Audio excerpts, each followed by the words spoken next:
Primero los Corintios capítulo 11. Solamente voy a mencionar esto como referencia, pero vamos a leer del verso 23 al verso 32. Y en los versos 17 al 22, el apóstol Pablo les escribe a los hermanos de Corinto y les está diciendo lo que no es la cena del Señor. Lo que no debe ser, porque los corintios habían tomado la cena del Señor de una manera muy desordenada. Entonces Pablo les dice, esto no es la cena del Señor. Entonces ya en el verso 23, si usted quiere leerlo en casa, usted lo analiza, lo evalúa, toma nota. Pero ya en el verso 23, el apóstol Pablo nos dice lo que es la cena del Señor, lo que simboliza, lo que representa. Y vamos a hacer lo que el apóstol Pablo nos dice aquí en estos textos, y a veces se han mal versado y se ha tomado una dirección equivocada para darle una interpretación a los textos de una manera equivocada. Pero vamos a tratar de desglosarlos de una manera prudente. Leemos el verso 23 de 1 Corintios 11. Porque yo recibí del Señor lo que también os he enseñado, que el Señor Jesús, la noche que fue entregado, tomó pan, y habiendo dado gracias, lo partió y dijo: tomad, comed, esto es mi cuerpo que por vosotros es partido, haced esto en memoria de mí. Entre paréntesis, este acto no es otra cosa que una remembranza de lo que Jesús hizo por nosotros. No te hace más santo ni te quita nada, es simple y sencillamente es una remembranza. Amén. Verso 25. Asimismo tomó también la copa después de haber cenado, diciendo: esta copa es el nuevo pacto en mi sangre. Haced esto todas las veces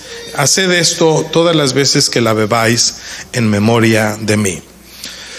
Así pues, ya el apóstol Pablo empieza a desglosar punto por punto las cosas. Así pues, todas las veces que comas este pan y bebas esta copa, la muerte del Señor anunciáis hasta que Él venga. Ese es el objetivo de la Santa Cena.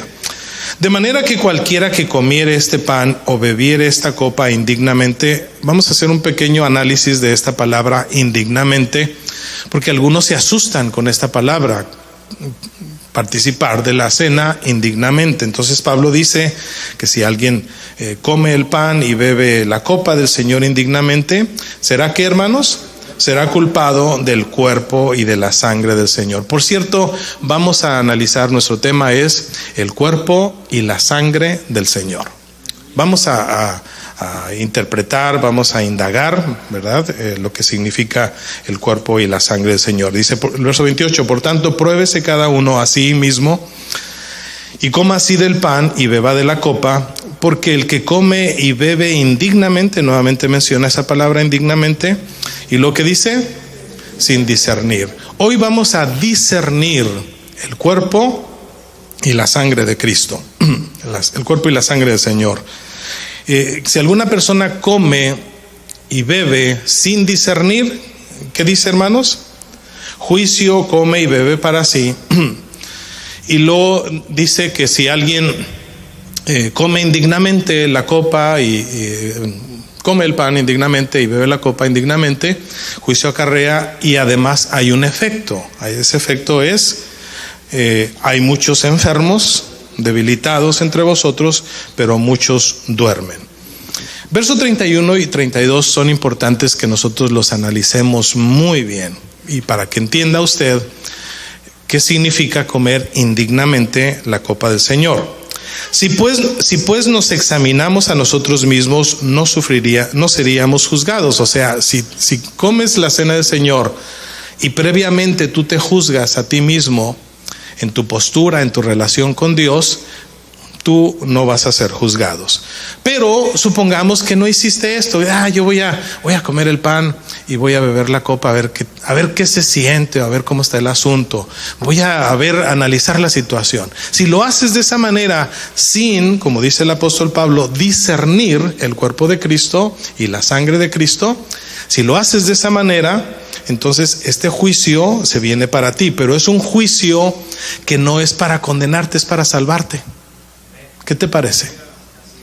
Dice el verso 32, mas siendo juzgado, somos castigados por el Señor. O sea, como tú comiste el pan y bebiste el vino, eso que entró en ti fue un juicio. Y Dios te va a castigar, pero te va a castigar ¿para qué, hermanos? ¿Sí? Para que no seamos condenados. Entonces, muchos que dicen, no, es que yo no soy digno. Si hacia dignos nos vamos, nadie de los que estamos aquí somos dignos, empezando por el pastor. Vamos a orar. Amado Dios, te bendecimos, te honramos y te pedimos dirección, Padre Santo, para que tu palabra nos pueda guiar y nos pueda dirigir. En el poderoso nombre de Jesús te lo rogamos. Hoy estamos, Señor, por realizar este acto solemne que tú lo estableciste, esa noche de la Pascua, Señor Jesús, donde tú como Cordero Pascual, tú como Cordero inmolado, ibas a ser sacrificado por nosotros, como bien lo menciona el apóstol Pablo, porque Cristo es nuestra Pascua, ya fue sacrificada por nosotros. Gracias, Señor Jesús, bendecimos tu nombre. Amén. Tomen sus lugares, hermanos, alabando el nombre del Señor Jesucristo. Quiero llevarlos a dos escrituras paralelas. Una se encuentra en Éxodo capítulo 24, versos 6 al 8. Vamos a leerlo rapidito. Éxodo 24, del 6 al 8. Y enseguida leemos a 1 Pedro 1, 2. Dice Éxodo 24, 6. Y Moisés tomó la mitad de la sangre y la puso en tazones y esparció la otra mitad de la sangre sobre el altar. Si nosotros nos preguntamos cuál altar, pues bueno, fue un altar que Moisés realizó en el desierto, en su peregrinaje en el desierto. Para este tiempo, para este acontecimiento, no existía el tabernáculo todavía. Entonces Moisés levanta un altar y levanta pilares que representaban las 12 tribus de Israel, y en ese evento sucede esto: se sacrifican algunos animales. Él manda a algunos jóvenes que realicen este trabajo, se sacrifican esos animales. Entonces él toma la mitad de la sangre en unos tazones y la otra mitad la separó, y dice: y puso en tazones y esparció la otra mitad de la sangre sobre el altar. Una mitad la echó sobre el altar, y dice: y tomó el libro del pacto y lo llevó a los oídos del pueblo, el cual dijo: haremos todas las cosas que Jehová ha dicho. Y diga conmigo esa frase: obedeceremos. Muy bien. El pueblo se estaba comprometiendo a un pacto ¿de qué? De obediencia. ¿Sí? En ese momento tan crucial y tan importante, donde hubo un sacrificio de animales y donde se tomó sangre, ellos hicieron un pacto de obediencia. En cuanto ellos dicen: nosotros obedeceremos, ¿qué hizo Moisés? Verso 8. Entonces Moisés tomó la sangre y la roció sobre el pueblo. La dividió en dos tazones. Un tazón la echó sobre el altar y el otro tazón lo roció sobre el pueblo, y dijo: he aquí, ¿qué cosa? La sangre del pacto que Jehová ha hecho con vosotros sobre todas estas cosas. Quiero que leamos el texto paralelo, 1 Pedro 1, 2. Si usted toma notas, bueno, y si no, pues bueno, lo invitamos a que vea este estudio, ¿verdad? Porque pues lo considero que es un estudio en nuestro canal de YouTube, que es donde se suben las predicaciones. 1 Pedro 1:2 dice: elegidos según la presciencia, no presencia, presciencia o ciencia anticipada de Dios. O sea, Dios nos eligió a nosotros desde antes de la fundación del mundo, ¿sí? Elegidos según la presciencia de Dios, Padre, en santificación del Espíritu. ¿Para qué, hermanos? Para obedecer. Note usted que aquí la palabra obedecer también aparece de una forma bien coordinada, como leímos nosotros en Éxodo 24, 8, ¿verdad? Donde el pueblo dice: nosotros obedeceremos. Después de que el pueblo dice obedeceremos, entonces ellos son rociados con la sangre de Cristo. Dicen, y lo mismo Pedro toma esta analogía del Antiguo Testamento y la aflora ya en el tiempo de la gracia para decirnos lo que representa. O sea, una vez que nosotros somos elegidos y somos santificados, ¿para qué somos elegidos y santificados? Para obedecer, ¿y qué más? Y ser rociados con la sangre de Jesucristo. Gracia y paz sean multiplicadas. Si nosotros vemos en la iglesia primitiva, en ningún momento, hermanos, los sacrificios del altar en el templo siguieron su curso en función a la formación de la iglesia. Ahora ya el Cordero de Dios había sido sacrificado por nosotros, como lo bien lo presentó Juan el Bautista. He aquí el Cordero de Dios que quita el pecado del mundo. Ese Cordero fue sacrificado, y en la iglesia, después de que se forma la iglesia en Pentecostés, Hechos capítulo 2, ya no se mata ningún cordero, no se mata ningún animal para rociar la sangre sobre los penitentes. Eso es totalmente, ya es una estructura vieja, es del antiguo pacto. Por eso Moisés dice, esta es la sangre del pacto. Ahora Jesús, en la celebración de la Pascua, Él dice, esta es la sangre del pacto nuevo. Hay un nuevo pacto, y ese pacto nuevo es el cuerpo y la sangre de Jesucristo. Muy bien. ¿Qué es el cuerpo y la sangre de Jesucristo? Quiero resaltar algunos puntos que es muy importante que nosotros los evaluemos. Les decía yo, lo que leímos ahí en Corintios, ¿verdad? Vamos a discernir el cuerpo y la sangre de Cristo, para que este evento, este acontecimiento no sea desconocido para nosotros y tengamos conciencia de lo que estamos haciendo. Muy bien. El cuerpo y la sangre significan la limpieza y el perdón que abriría el camino para el nuevo pacto, o sea, el sacrificio de nuestro Señor Jesucristo por nosotros. Esto nosotros lo vemos, ¿verdad? Si rápido pueden poner los textos, Romanos 1:5. Ahí nosotros encontramos nuevamente la palabra obediencia. Romanos 1:5. Sí. ¿Y por quién recibimos la gracia y el apostolado? ¿Para qué recibimos la gracia y el apostolado, hermanos? Para obediencia a la fe en todas las naciones por amor de su nombre. Y luego leemos también ahí en Hebreos capítulo 9.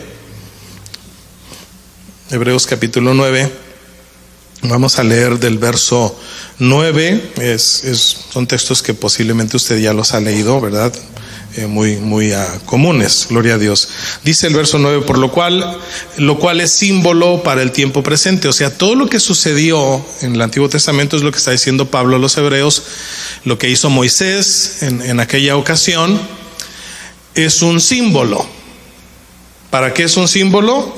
Para el tiempo presente, en el cual se presentan ofrendas y sacrificios que no pueden hacer perfecto, por lo cual por cuanto la conciencia al que practica este culto, o sea, ese culto quedó abolido. Ya no se ofrecen sacrificios y ya no se rocea sangre sobre el penitente. Jesús establece esta celebración de lo que nosotros llamamos la Cena del Señor de una manera simbólica para que nosotros recordemos ese sacrificio que Jesús hizo por nosotros. Verso 13. Quiero irme rápido, no quiero detenerme en tantos detalles. Cristo es considerado sumo sacerdote de los bienes venideros, pero ya en el verso 13, porque si la sangre de los toros y de los machos cabríos y las cenizas de la becerra rociadas, como lo hizo Moisés, las roció sobre el pueblo, a los inmundos santifican para la purificación de la carne. Quiero decirle entre paréntesis por qué Moisés mitad del tazón la rocea sobre el altar y la otra mitad la rocea sobre los penitentes, porque al rociarla en el altar, inmediatamente esa sangre, ese altar que representa la presencia de Dios pura, santa, era purificada, y automáticamente, en forma simbólica por supuesto, la sangre que se rociaba sobre los penitentes los absolvía de todo pecado. Entonces Aquí Jesucristo no entró en un altar literal, sino entró en el altar de su sacrificio para derramar su sangre y, como lo leímos ahí en Pedro, ¿verdad? Y ser rociados con la sangre de Cristo. O sea, ese sacrificio a nosotros ya nos roció. Pero bueno, aquí Pablo especifica estos detalles, solamente quise explicarlo. Dice el verso 14, ¿cuánto más? O sea, si la sangre de aquellos tiempos limpiaba y purificaba, ¿cuánto más la sangre de Cristo, el cual mediante el Espíritu Eterno se ofreció a sí mismo sin mancha a Dios, limpiará nuestras conciencias de obras muertas para que sirvamos al Dios vivo? Este acto tiene la particularidad de que nosotros hagamos conciencia del sacrificio de Cristo y de esta manera podamos ser agradecidos con Dios por lo que Él está haciendo. Dice, así que por eso es mediador de un nuevo pacto. Aquí vemos la palabra nuevo pacto. ¿Quién es el mediador de este nuevo pacto? Jesús. Muy bien. Para que interviniendo muerte para la remisión de las transgresiones que había bajo el primer pacto, los llamados reciban la promesa de la herencia eterna. Gloria al Señor Jesucristo. Y luego dice el verso 22. Ahí cerramos. Casi todo es purificado según la ley con sangre. O sea, lo que vimos. ¿Por qué hizo Moisés? ¿Por qué rocea primero sobre el altar? Porque de esa manera era purificada la sangre. Al tocar el altar, que era parte de Dios, esa sangre era purificada y posteriormente sobre el penitente. Entonces Pablo está hablando de esta analogía. Casi todo es purificado según la ley con sangre, y sin derramamiento de sangre, ¿qué sucede, hermanos? No hay remisión.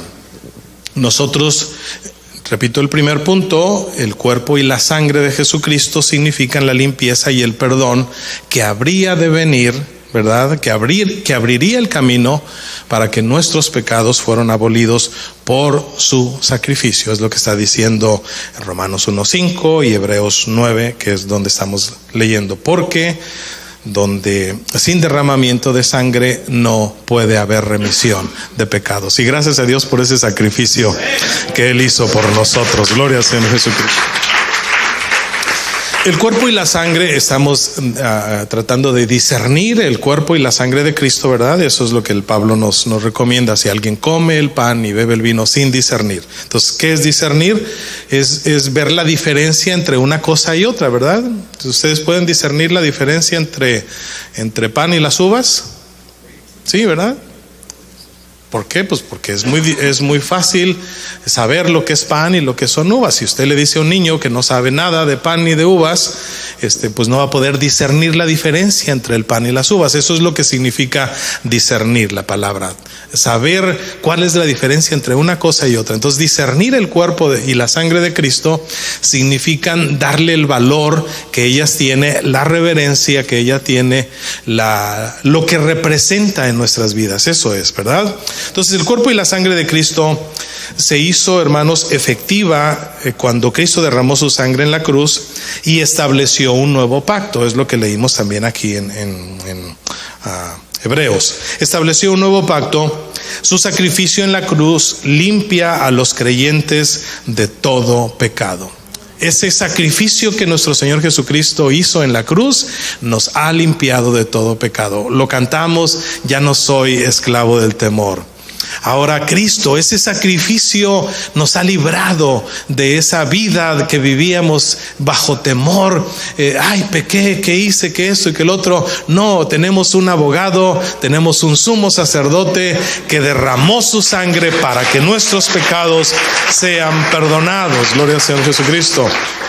Me gustaría que leyéramos rapidito, estoy leyendo así escrituras que avalan estos puntos. Primera de Juan 1:7 dice la palabra del Señor: pero si andamos en luz como Él está en luz, tenemos comunión los unos a los otros.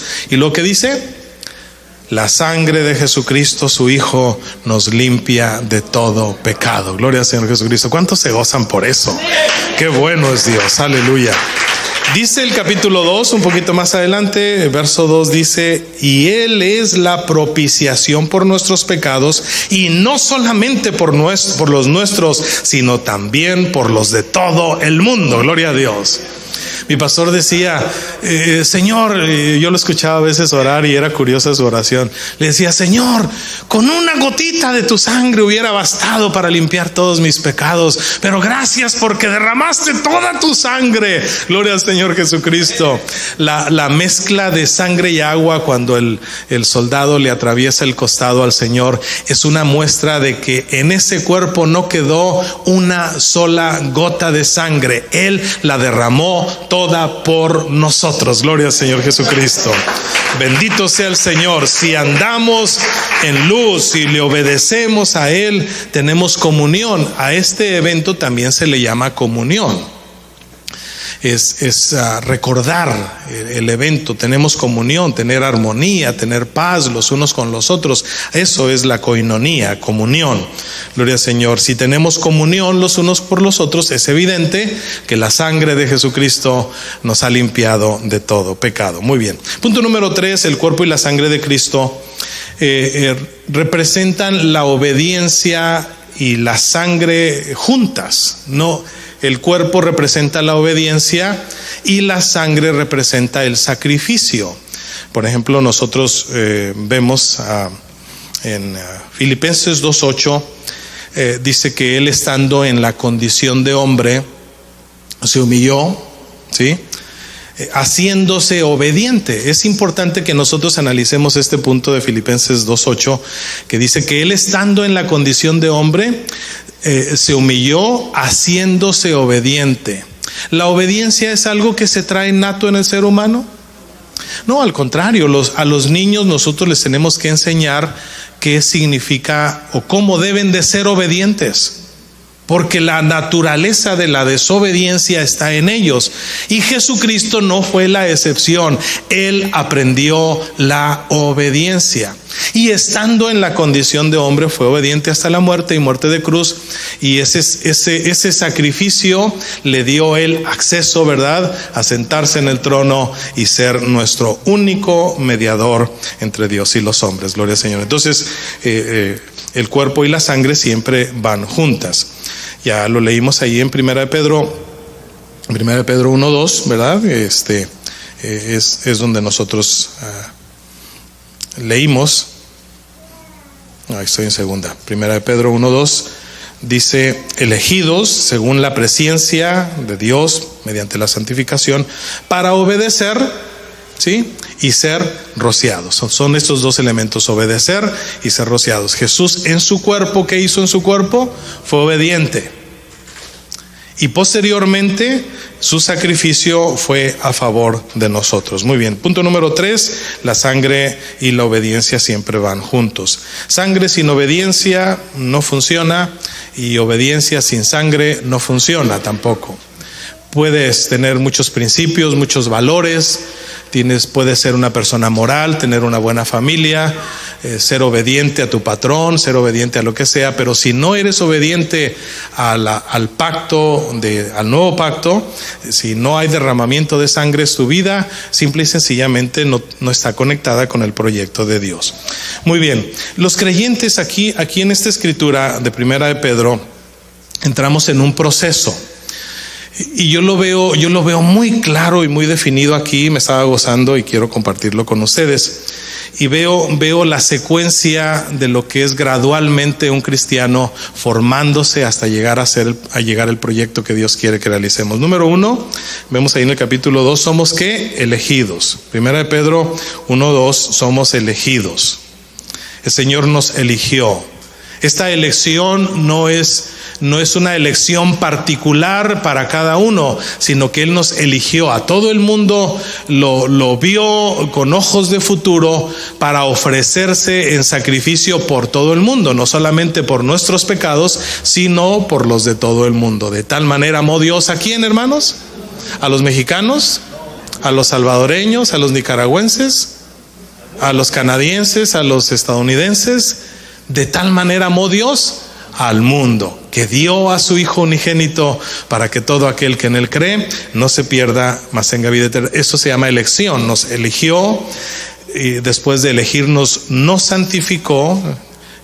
Según la presencia de Dios en Padre en santificación, nos santificó mediante el Espíritu para obedecerle, ¿sí? Elegidos, santificados, obedientes.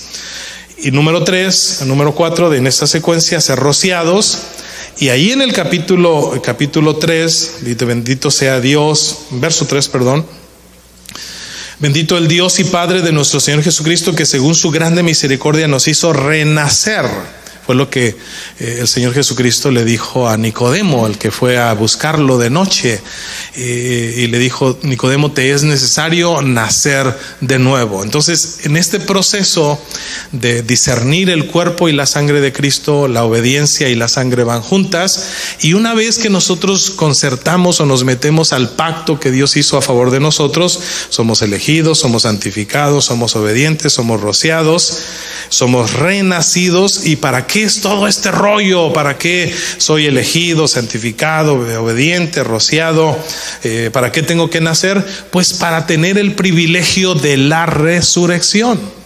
Así como Jesucristo es primicias de la resurrección, nos otorga a nosotros ese derecho. Por eso la muerte ya no tiene señorío sobre nosotros. Le podemos decir con una frente en alto a la muerte: ¿dónde está, oh muerte, tu aguijón? ¿Dónde está, oh sepulcro, tu victoria? Porque ahora nosotros somos participantes de la resurrección de Cristo. Gloria a Dios.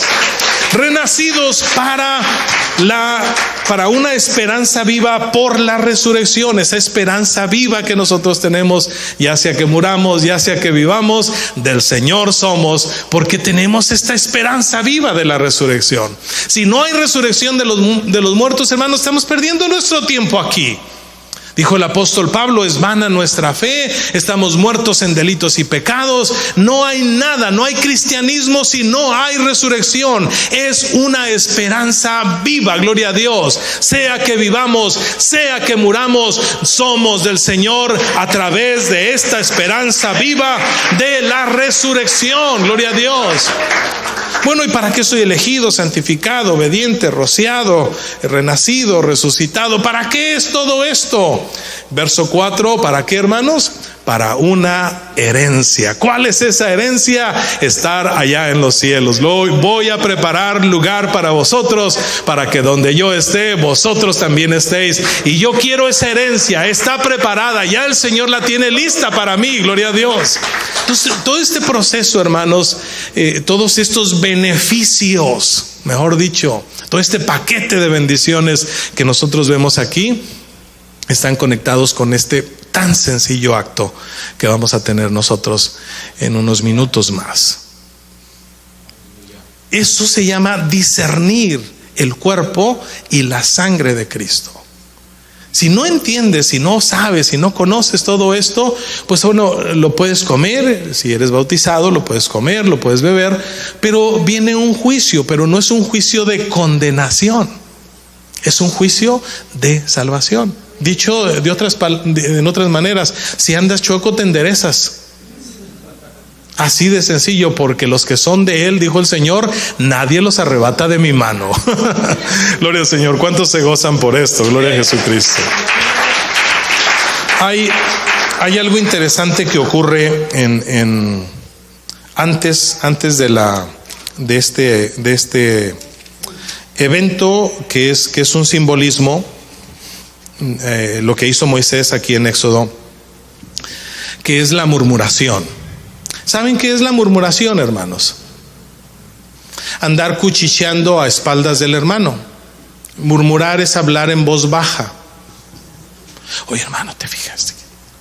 Y si el hermano está ahí, pues bueno, ¿por qué murmuro? Porque yo no quiero que él se entere lo que yo estoy diciendo.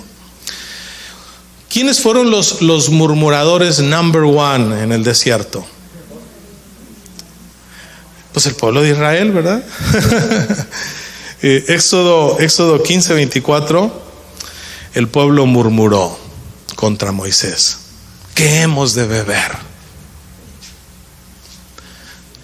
Éxodo 16:2, el pueblo murmuró: nos sacaste para matarnos de hambre en este desierto. Mejor nos hubiéramos muerto allá en Egipto. Había mejores tumbas en Egipto que morir en este desierto. Nos sacaste para matarnos de hambre. Pero esto no se lo decían a Moisés. Ellos murmuraban. Y Dios le decía a Moisés: mira, Moisés, el pueblo está murmurando que porque no tienen agua. Porque este primer murmuro sucede en Mara. Después que ellos cruzan el Mar Rojo, llegan a Mara. Tenían 3 días que habían caminado, no hallaron agua. Llegan a Mara y de repente prueban las aguas y dicen: no se pueden beber, son amargas. Y empiezan a murmurar: para eso nos sacó de Egipto. Acababan de ver un milagro, acababan de ver la gloria de Dios, el Mar Rojo abrirse, y ahora resulta de que ellos creen que Dios los había sacado, que Moisés los había sacado al desierto para matarlos de sed. Pero no se lo decían a Moisés. Entonces Dios le dice a Moisés que es un simbolismo también de ese palo que se echa en la mar y que endulza el agua. Es un simbolismo del sacrificio de nuestro Señor Jesucristo, que entra a cualquier vida amarga y la endulza. El Señor transforma nuestras vidas. Él es la fuente de agua viva, gloria a Dios. ¿Y por qué le dice toma un palo? ¿Por qué no le dice toma cualquier otra cosa y échalo al mar y se endulzan? Porque todo eso que está sucediendo en este proceso es un simbolismo de enseñanza para nosotros. El apóstol Pablo dice que todo esto sucedió para nuestra enseñanza, para que nosotros lo evaluemos, gloria al Señor. Entonces el pueblo murmura: no tenemos agua, nos sacaste para matarnos de hambre, qué cosas de que nos van a sepultar aquí en el desierto, había mejores sepulcros en Egipto, mejor nos hubiéramos muerto en Egipto y no andar pasando estas cosas. Y en Éxodo capítulo 17 verso 3 dice que el pueblo murmuró, y dice que ¿por qué nos sacaste de Egipto para matarnos de sed? Fue cuando cuando Dios le dice a Moisés: hiere la roca. En una vez le dice hiere la roca, y en otra ocasión le dice háblale a la roca. Y por no obedecer, por no poner atención, que también no vamos a entrar en tantos detalles, pero fueron 2 ocasiones. En una le dijo golpea la roca, y en otra le dijo háblale a la roca. Entonces él no obedeció, estaba frustrado, estaba enojado por este pueblo murmurador. Entonces en esa ocasión golpea la roca, que también es un simbolismo, ¿verdad?, de Jesucristo, la fuente de vida, porque dice el apóstol Pablo: aquella roca que lo seguía era Cristo, una roca siguiendo al pueblo para darle de beber. Gloria al Señor Jesucristo. Entonces cada que el pueblo murmuraba, ¿por qué murmura una persona? Pues porque no tiene convicciones ni seguridad de lo que está haciendo. Note usted, hermano, que el pueblo dejó de murmurar una vez que hicieron un pacto de obediencia y una vez que la sangre del pacto se derramó o fue rociada sobre ellos. Nótelo, vea la concordancia, vea las referencias, y después de ese sacrificio el pueblo deja de murmurar.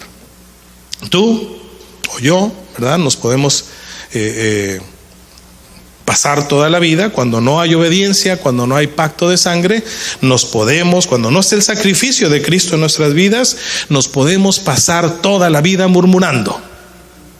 Toda la vida nos pasamos murmurando. Y el hermano, y la hermana, y el pastor, y los ministros, y fulano, y por qué hace esto, y por qué hace el otro, siempre murmurando. ¿Por qué murmuras? Pues porque no tienes en ti claro, no has discernido, en otras palabras, lo que dice el apóstol Pablo, el cuerpo y la sangre de Cristo. Entonces todo esto tiene un valor, tiene un objetivo. Si nosotros vemos aquí en Éxodo, después de las murmuraciones, ellos llegan al pie del monte Sinaí, y en el capítulo 20 de Éxodo ya empieza Dios a darles leyes. Capítulo 20, capítulo 21, capítulo 22, capítulo 23, nosotros vamos a encontrar leyes en todos estos 4 capítulos, leyes para el pueblo. Pero ya en el capítulo 24 me llama mucho la atención. En el capítulo el capítulo 24 dice el verso 4. Quiero que nosotros tomemos esto como un punto de referencia. Porque para este tiempo, le repito, no estaba el tabernáculo. Es interesante, vamos a tomar un punto ahí del tabernáculo y lo vamos a mencionar porque tiene conexión con todo esto. Esto es lo que significa discernir la sangre y el cuerpo de Cristo. Entonces, ustedes saben que Moisés hizo este sacrificio, ¿verdad?, de animales. Lo roció sobre el altar, un altar que él mismo construyó porque no estaba el altar de los sacrificios oficialmente en el tabernáculo. El tabernáculo todavía no existía. Entonces Moisés, verso 4, Éxodo 24:4, Moisés escribió todas las palabras de Jehová y se levantó de mañana y edificó un altar al pie del monte, o sea, el monte Horeb, y 12 columnas según las 12 tribus de Israel, y envió jóvenes de los hijos de Israel, los cuales ofrecieron holocaustos y becerros como sacrificios de paz a Jehová. Y entonces es cuando Moisés toma la sangre en 2 tazones, una sangre la rocea sobre ese altar que él mismo hizo, ¿sí?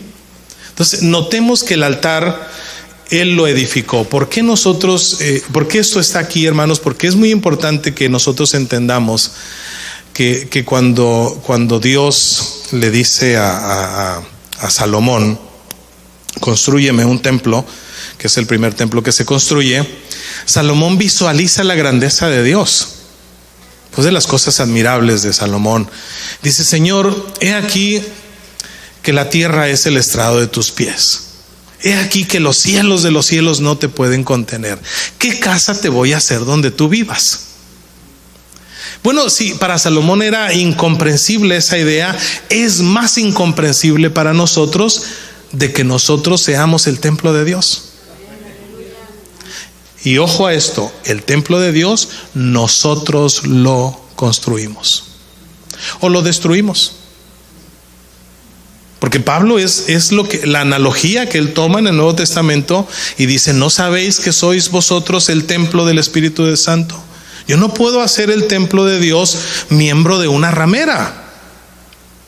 Y lo decía posiblemente porque a los hermanos de Corinto les gustaba a lo mejor por ahí andar en cosas que no deberían de andar. Entonces Pablo habla de la importancia de ese templo que nosotros edificamos. Así que seamos nosotros somos piedras vivas. Y esas piedras vivas somos piedras vivas en esa manera simbólica para que nosotros edifiquemos ese templo, ese altar, mejor dicho. Se levantó temprano, no se levantó a las 2 de la tarde, a las 12 del día, no se levantó a la hora que le pegó su gana, se levantó temprano a darle un altar al Señor. Valdría la pena meter una cuñita aquí: ¿a qué horas te levantas para ofrecerle tu altar al Señor? Y el pueblo de Dios dijo: a las 6 de la mañana, a las 5 de la mañana. Salimos corriendo, ¿verdad? Suena la alarma y la primera oración que agarramos es: sin café es imposible agradar a Dios. El cafecito y vámonos a correr porque ya se nos está haciendo tarde. No, hermano, el que empieza su día con oración terminará su día con bendición. Siempre eso es así. Entonces, edificar un altar al Señor significa que tú mismo vayas construyendo ese altar y que entiendas que este acto tan sencillo representa su sacrificio, representa su cuerpo que por nosotros fue molido, y representa su sangre que por nosotros fue derramada y para beneficio también de nosotros. En el capítulo 25, note usted algo interesante y aquí voy a pisar muchos callos. Y es un callo que está aquí en esta parte del brazo. Sí. Note usted que después de que Dios les para sus murmuraciones al pueblo de Israel, dándoles maná, dándoles agua de la roca, endulzándoles las aguas, y después de que ellos hacen un pacto de obediencia, cuando Moisés lee la ley ante sus ojos y ellos dicen: haremos todo lo que está escrito en ese libro. Y ellos dicen que hicieron un pacto de obediencia. O sea, su cuerpo fue un acto, porque la obediencia es un sacrificio. Y entonces la sangre fue rociada sobre ellos. Una vez que sucede todo esto, y una vez que ellos en forma, ¿cómo le diré?, representativa, comen el cuerpo y beben la sangre de Cristo, en forma simbólica, Dios les pide una ofrenda. No me creen, se me quedan viendo así medio raros. Capítulo 25, después de que sucede todo esto, dice: Jehová habló a Moisés diciendo: di a los hijos de Israel que ¿qué? Ofrenda para mí. ¿Sí? Y les diréis: de todo varón que la diere de su voluntad, de corazón, tomaréis ¿qué? Mi ofrenda. Voy a hacer un ejercicio analítico, razonable, lógico. ¿Dios necesita ofrendas? ¿No es el dueño del oro y de la plata? Esta ofrenda que Dios está pidiendo, oro, plata y todo lo que Dios está pidiendo, ¿sabe para qué es? Para el tabernáculo. Ya aquí Dios le dice a Moisés: vas a construir a un tabernáculo, y Dios le dio el modelo. Y ese tabernáculo lo van a construir ustedes con sus recursos, pero va a ser para mí. Ahora, yo le pregunto a usted algo, y aquí viene donde la mente necesita trabajar. ¿No podía Dios hacer que ese tabernáculo apareciera en el desierto? Mucho más bonito que el que ellos podían hacer. Con oro, con plata, con madera de acacia, con pieles de tejones, de carmesí, todo lo que estaba establecido, el modelo como Dios se lo reveló a Moisés. No podía hacer Dios que apareciera. O sea, váyanse a orar ahí al monte y den la vuelta, y cuando den la vuelta, ahí está el tabernáculo. ¿Por qué Dios les dice al pueblo de Israel: tráiganme una ofrenda para mí? Dios pidiendo una ofrenda para Él. Nosotros manejamos algunos aspectos y debemos entender, esto es discernir el cuerpo y la sangre de Cristo. Nosotros, cuando decimos pasen a depositar su ofrenda, en la historia de las ofrendas tienen un objetivo. ¿Sabe cuál es? Sea pagana, sea cristiana, sea lo que sea, las ofrendas tienen un objetivo: acercarnos a Dios. ¿Están de acuerdo conmigo? No hay otra finalidad. Las ofrendas las damos para ser aceptados por Dios. Estos hombres habían hecho un pacto de obediencia y se habían comprometido con el pacto de sangre. Entonces Dios les dijo: vamos a ver si es cierto. Vamos a ver si ellos lo que dijeron lo cumplen. Obedeceremos. Yo quiero decirte algo, y te lo digo con toda sinceridad. Ustedes saben que yo no soy dinerero, ni les digo esto con el objetivo de levantar los fondos, aunque me gustaría que así fuera, porque si todos ustedes se comprometieran con obediencia y con voluntad, como lo dice aquí, diles a los varones que de voluntad traigan ofrenda. Si ustedes se comprometieran, nosotros desde cuándo ya hubiéramos comprado un templo. Sí, pero bueno, ahí le seguimos pagando renta a este señor que se está beneficiando con nosotros hasta que el Señor venga. Pero no se crean, tenemos planes, y de veras que queremos levantarle un templo al Señor, un altar a Dios. Pero ese objetivo, este proyecto que Dios presenta, lo dice: ustedes lo van a construir. ¿Por qué Dios les dice al pueblo de Israel que ellos lo construyeran? Con sus recursos, con su oro, con su plata, con su acacia, con sus pieles, todo lo que ellas. Dile al pueblo que traiga ofrenda. Y me gustaría hacer lo que hizo Moisés en una ocasión, que le dijo al pueblo: ya no traigan ofrenda, ya hay mucha. Me encantaría hacer eso un día. Sería un gozo para mí decirles: hermano, enough, ya tenemos suficiente, ya no traigan ofrenda. Pero bueno, eso sucedió allá en aquel tiempo, y ojalá suceda en este tiempo también. Pero bueno, el punto aquí es, hermano, si tú no has discernido el cuerpo y la sangre de Cristo, no nunca va a haber en ti un acto de obediencia, porque para ofrendar se necesita obediencia. No se necesita otro. Dios no ocupa tu dinero, que no es tu dinero para acabar pronto. Él te da las fuerzas, Él te da la salud, Él te abre camino. No tienes ese trabajo porque, bueno, sí, estudiaste y dicen, no, es que yo ¿cómo me dicen eso? Me quemé las pestañas estudiando y que por eso estoy así. Pues sí, otros se la quemaron y están vendiendo tacos. ¿Cuál es la diferencia? ¿Sí me entienden? Entonces, es por gracia. Gracias a Dios tenemos lo que tenemos. Es por su gracia que Él nos ha dado. Tu salud, tu fuerza, tu habilidad, tu capacidad, Dios te la ha dado. Y en este punto tan importante, Dios les dice, voy a ver si de veras son obedientes. Y les pide una ofrenda. Gloria al Señor Jesucristo. Bien, Dios pidiendo una ofrenda para Él. Qué interesante. Cuando nosotros discernimos el cuerpo y la sangre de Cristo, pues no nos duele. Yo a veces juego con mi mente, ¿verdad? Con mi cabeza. Abro la billetera y aparece uno de $1, y luego uno de $5, y luego uno de $10, y uno de $20.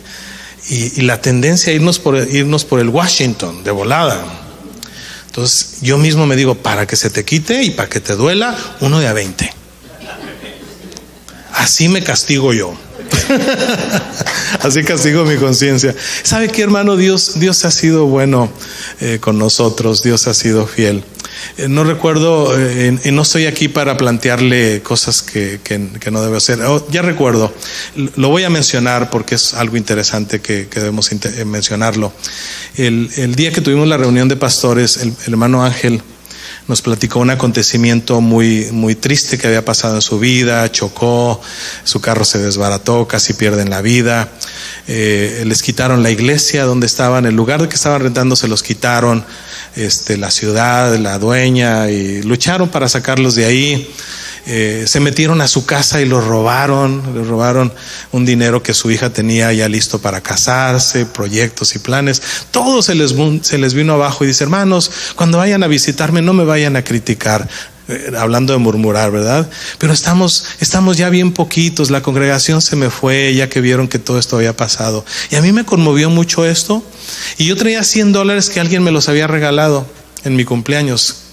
Alguien me regaló $100 y los traía en mi cartera ahí, y los metí en esa parte secreta donde no se ven. Entonces dije, hermanos, vamos a juntarle una ofrenda al hermano Ángel en este momento, y lo saqué de ahí donde estaban. Lo saqué y ahí está mi ofrenda. Y al rato, al siguiente día, no sé quién me regaló $100. Bueno, sí sé, pero no le voy a decir porque luego va a decir, ¿cómo que el hermano te regaló $100? Me lo regaló Panchito. ¿Puede usted creer eso? Le dije, hermano, no los vi yo hasta que llegué a casa. Hermano, es una tarjeta. Lloré cuando leí la tarjeta. Gracias por ser nuestro pastor, gracias por ser mi amigo. Y luego vi el billete ahí. No me enfoqué, Dios sabe que no me enfoqué en el billete. Me enfoqué en los detalles que él menciona, y me hizo llorar Panchito por ese detalle tan bonito que él tuvo dice, hermano, quiero hablar con usted. Me metió ahí al cuartito de los acusados y dice, ahora qué trae Panchito, y me dio la tarjeta y la leí en casa, me hizo llorar. Y bueno, Dios recompensa, Dios es fiel. ¿Por qué, hermanos? Cuando eres obediente y lo haces de voluntad, Dios siempre te recompensará. Y el punto que yo quiero resaltar aquí es que nunca te va a hacer falta cuando tú eres obediente a Dios. ¿Por qué cree que Dios le dijo a los hermanos allá en Malaquías, ¿verdad? Eran el pueblo de Israel, ustedes me han robado. ¿Cómo? ¿En qué te robamos?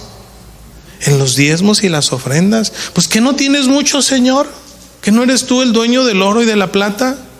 Es más, échame la mano a ver si me saco la lotería para comprar un templo. No, hermanos, Dios no trabaja así. Dios quiere que tú construyas tu altar. Y si no construyes tu altar, pues lo estás destruyendo. Necesitamos discernir lo que es el cuerpo y la sangre de Cristo. discernir el sacrificio. ¿Qué hizo Dios por ti? ¿Qué hizo Dios por mí? Lo dio todo, su vida. ¿Cómo nosotros no le vamos a dar a Dios lo poco que Él nos pide para bendecirnos? Porque Él nos pide esto para bendecirnos. ¿Qué satisfacción debió haber tenido el que llevó el oro para las cosas de oro, el que llevó la plata para las cosas de plata, y que entraba al tabernáculo, y el que pulió la madera de acacia, el que labró las torres y cuando entraba las veía, y que decía qué satisfacción, ¿verdad? Así como el hermano Adrián cuando entra y ve la textura que hay aquí, que tipo gótica, el hermano se la aventó. Aunque lo criticamos y le dijimos, no hermano, se me hace que no va a pegar, no se va a ver bien. Y el hermano estaba sudi y nosotros aquí echándole tierra al pobre hermano, ¿verdad? Pero miren hermano, it's not too bad, ¿eh? Yo creo que el hermano cuando entra, yo la hice. Así sucedía. Y estoy hablando en forma práctica, porque en la vida espiritual estos principios son iguales. ¿Quieres bendición en tu vida? ¿Quieres darle una ofrenda a Dios? Dásela a la iglesia, dásela a la gente que necesita. Bendice y vas a ser bendecidos. Dios pidiendo ofrenda, gloria a Dios. Eso se llama discernir el cuerpo de Cristo. Resumen, para continuar con este evento. El cuerpo y la sangre de Cristo significan el perdón de pecados, la limpieza y el perdón de pecados, donde Jesucristo abriría el camino a través de su sacrificio en la cruz. El cuerpo y la sangre de Cristo se hizo efectivo en nosotros cuando Él se ofreció en sacrificio en la cruz del Calvario. El cuerpo y la sangre de Cristo siempre tienen que ir juntos en la obediencia y la sangre de Cristo. Por ejemplo, el apóstol Pedro dice esto, ¿verdad? Ahí el apóstol Pablo, mejor dicho, en Filipenses capítulo 2 dice, y estando en la condición de hombre se humilló y fue haciéndose obediente. Su carne fue un acto de obediencia que lo llevó a ese sacrificio, obediencia y la sangre. Tu cuerpo es un vehículo de obediencia para ser rociado con la sangre de Jesucristo y así se haga efectivo el nuevo pacto, que es el cuerpo, que significa la obediencia, y la sangre, que significa el sacrificio, que por nosotros o a favor de nosotros es partido. Este acto tan sencillo, esto significa, gloria al Señor Jesucristo. Nos quita la murmuración también, porque cuando el apóstol Pablo dice, analícese cada uno de usted antes de comer el pan y antes de beber el vino, analízate, hazte un autoanálisis diciendo, Señor, pues perdóname porque murmuré contra mi hermano, esto, lo otro, y bueno, hasta esas cosas son favorables para nosotros. De otra manera, pues si comes indignamente, como dice el apóstol Pablo, el pan y bebes la copa indignamente, acarreas un juicio, pero es un juicio de un castigo para salvación. Dios va a apretar las tuercas, Dios va a castigar, pero no para condenarte o mandarte al infierno. No te vas a ir al infierno porque lo hiciste de una manera no sin discernir el cuerpo y la sangre de Cristo. Dios te va a castigar para salvación, es lo que dice la palabra del Señor. Amén. Y bueno, y también comer el cuerpo o participar de la cena del Señor, el cuerpo y la sangre de Cristo, nos hacen a nosotros ser obedientes en nuestra parte. Y la palabra de Dios, hermanos, si Dios no dijera, abriré las ventanas de los cielos, reprenderé de vosotros al devorador, todas esas cosas que son favorables a nuestra vida, si Dios no hubiese dicho eso, pues bueno, a lo mejor tendríamos razón de no ser obedientes en esta parte. Pero cuando nosotros sabemos discernir el cuerpo y la sangre de Cristo, hasta en esa parte somos obedientes, somos generosos, porque se necesita simple y sencillamente obediencia. Tú no puedes darle a Dios una ofrenda sin obediencia. Tú no puedes darle a Dios una ofrenda si no tienes voluntad. El pueblo ofreció voluntariamente. Él se ofreció en sacrificio por nosotros, en ofrenda, en sacrificio, en olor agradable por nosotros. Entonces, todo este acto en forma simbólica representa todo esto.